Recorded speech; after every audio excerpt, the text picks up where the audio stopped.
Assalamualaikum warahmatullahi wabarakatuh dan salam sejahtera. Terima kasih kepada semua penonton dan pendengar setia Keluar Sekejap kerana sekali lagi bersama dengan kami di KS, bersama dengan saya KJ dan saya Syaril Hamdan. Senior Syaril, donde estas?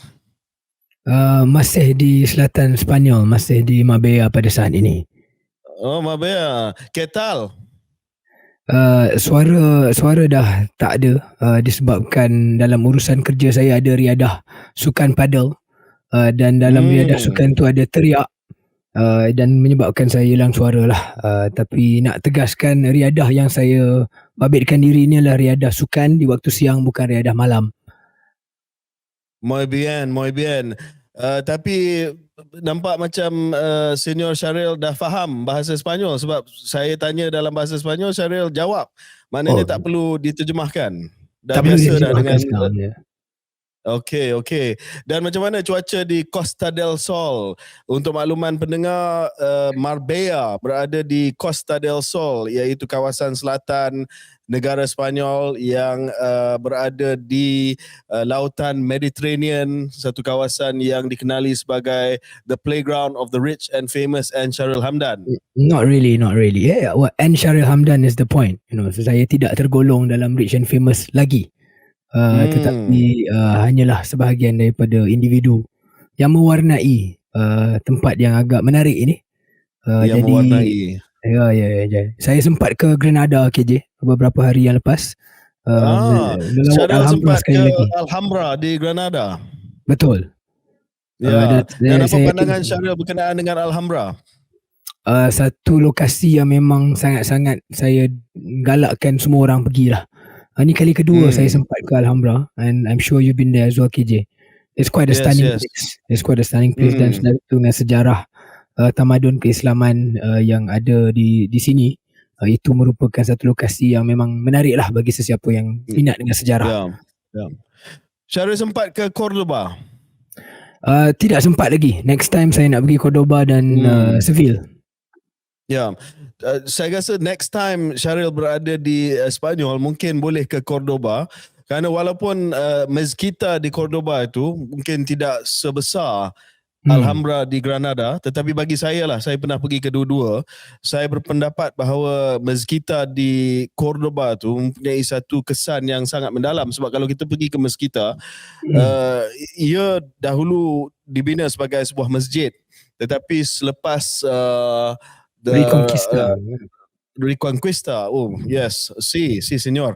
Yes. They built a church. They built a church in the middle of the mosque. Quite something to see lah next time you're there. I'm sure Syaril banyak kali akan pergi ke Sepanyol memandangkan urusan kerja yang berterusan ni, insyaAllah. Anyway, saya baru saja pulang, tidak daripada lautan Mediterranean, tetapi saya baru saja pulang daripada Laut Cina Selatan. Itulah kemampuan saya berbanding dengan saudara Syaril.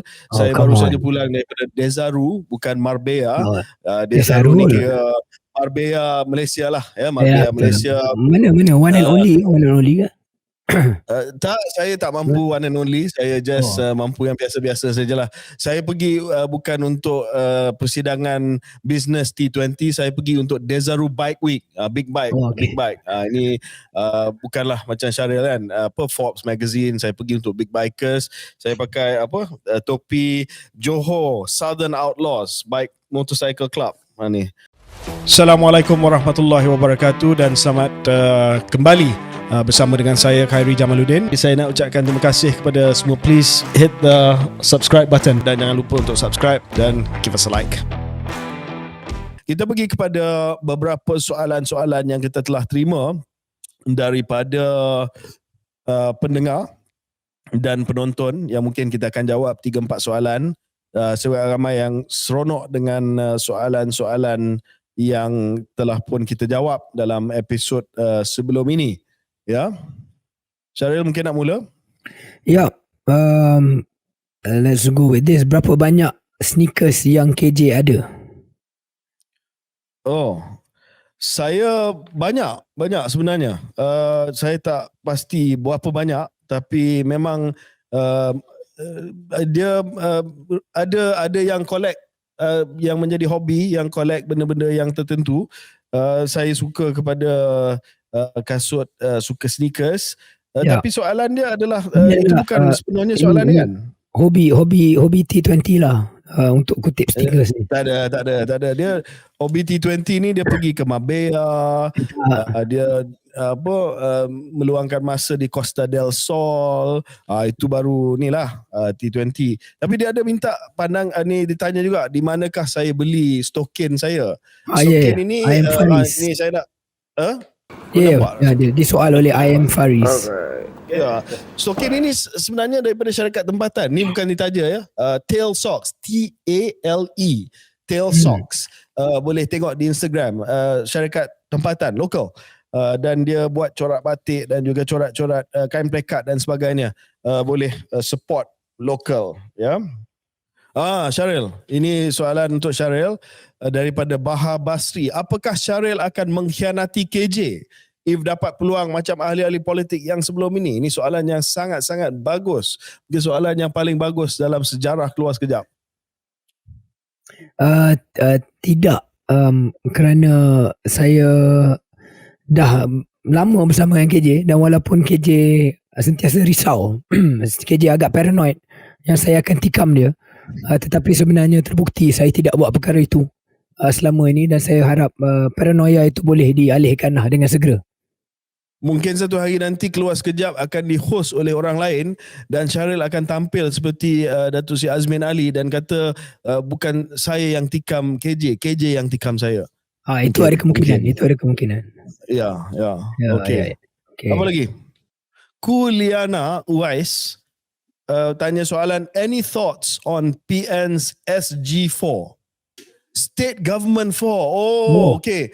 State Government 4 ini adalah kononnya kerajaan-kerajaan negeri yang dipimpin oleh PAS, Perlis, Kedah, Kelantan, Terengganu telah pun menyatakan bahawa mereka nak jemput Tun Mahathir sebagai penasihat, dan ada yang menggunakan berita ini sebagai satu tanda untuk mengadu domba lah, kata ini nak mengganti Mahyudin dan sebagainya. Syaril, ini soalan dia lebih kurang macam ni lah.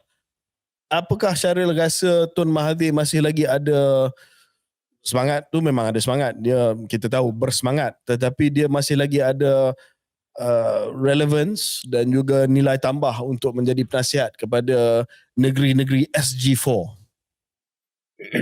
Dia ada nilai tambah sebagai penasihat. I'm sure dia ada pandangan dia sendiri.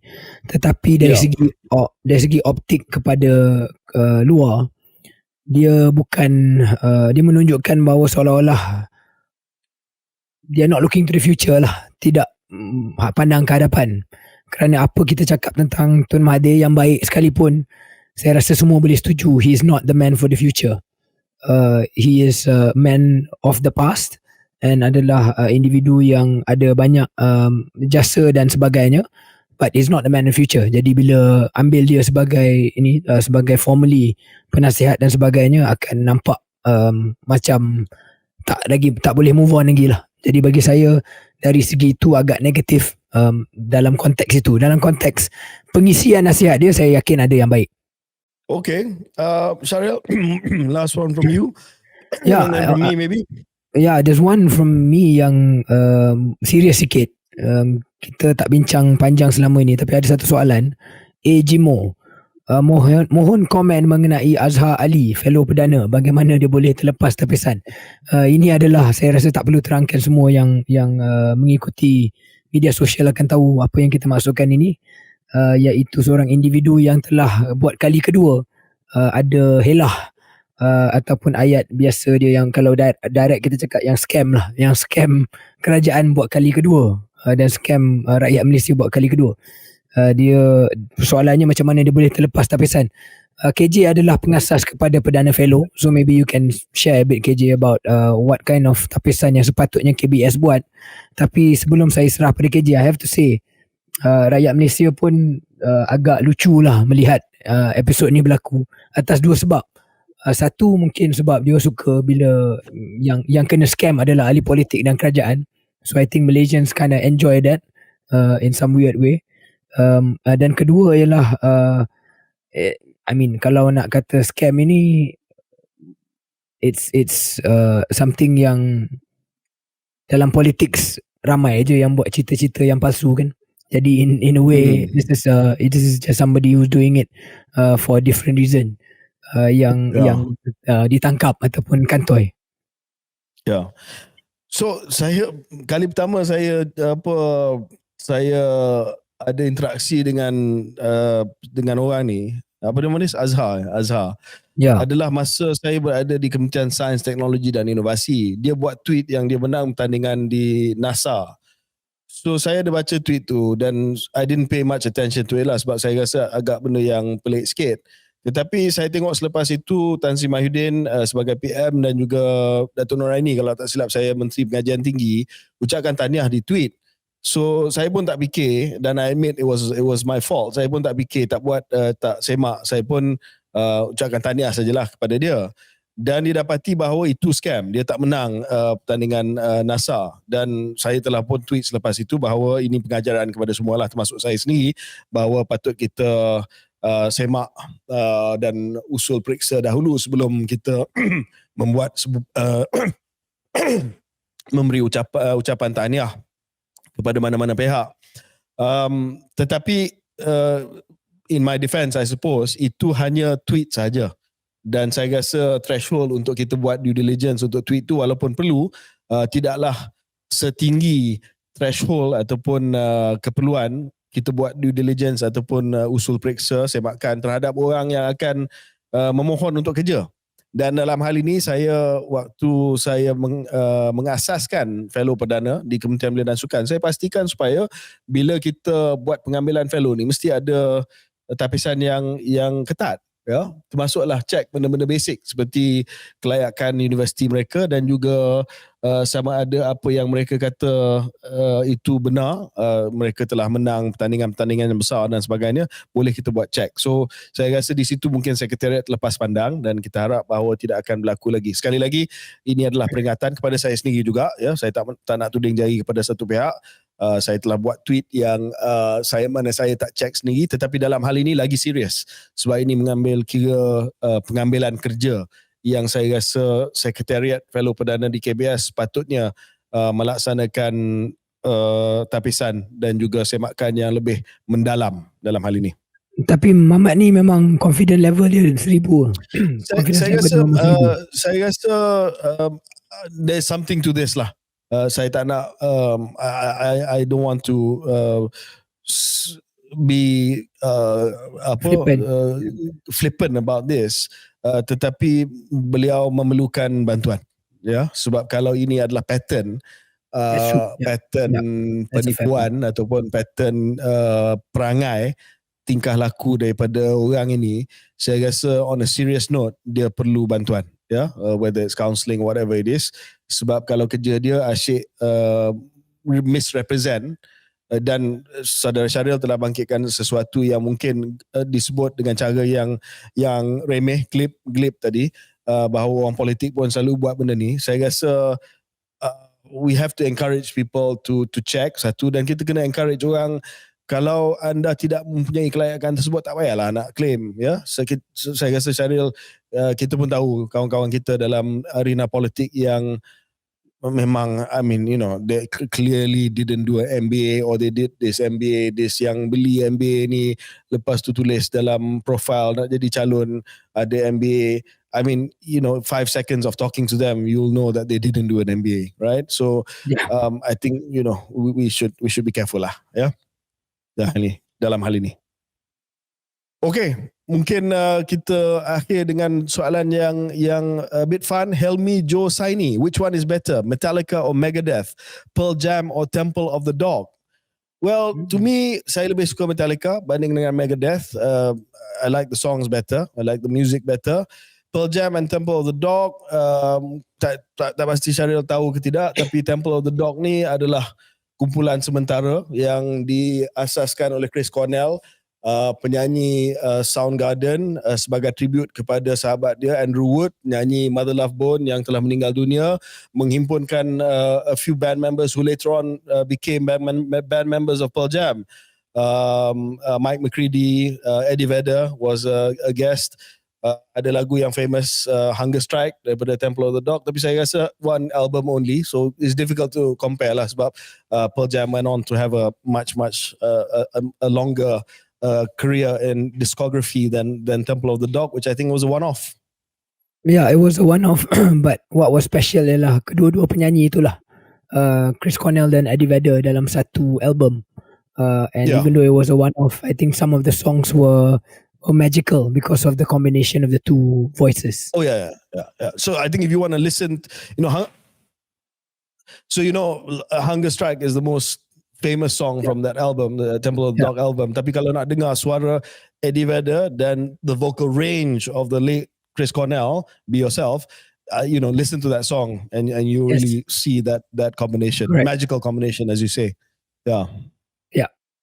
Okay, so we've discussed, everything from the permanent members of the Security Council to the vocal range of Eddie Vedder and Chris Cornell in Temple of the Dog this episode. Saya rasa good value. Terima kasih Syaril. All the best in Costa del Sol. Semoga dapat jumpa dengan George Clooney, dengan Brad Pitt, dengan bintang-bintang T1 yang lain di mana saja anda berada sekarang ni. Itu kepalsuan sekali lagi, kepalsuan. Tarik balik. Tarik balik. Okay, terima kasih. Saya nak ucapkan terima kasih kepada semua. Please hit the subscribe button dan jangan lupa untuk subscribe dan give us a like.